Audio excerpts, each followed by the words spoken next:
Ni dengar elok ni yang nak meninggal tahun ni. Subhanallah. Tak payah takut tuan-tuan, semua nak pergi ke alam tu. Orang takut, selama ni orang takut sebab orang ingat alam barzakh ni lepas disoal oleh malaikat apa semua mati dalam keadaan husnul khatimah, apa semua selesai, itu duduk dalam tanah tu empat segi tu. Bila nak kiamat ni? Bukan. Alam barzakh ni alam yang luas. Boleh berjalan, boleh bersembang, boleh berjumpa dengan roh-roh lain. Yang semua roh yang kenal dia ni, haji ni, datang, umum. Loh, Haji Ma'in meninggal dah. Haji Ma'in berkata, hang lagi awal. Yang tu saya punya ayat lah, bukan hadis.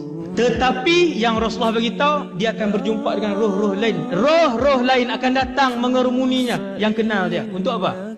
Untuk tanya anak, tanya anak dia, nak tanya rumah dia, nak tanya roh-roh lama datang macam mana isteri saya lepas saya mati, okey ke dia? Haji Ismail baru mati tu kata alhamdulillah, dia pun dah menikah lain dah. Contoh.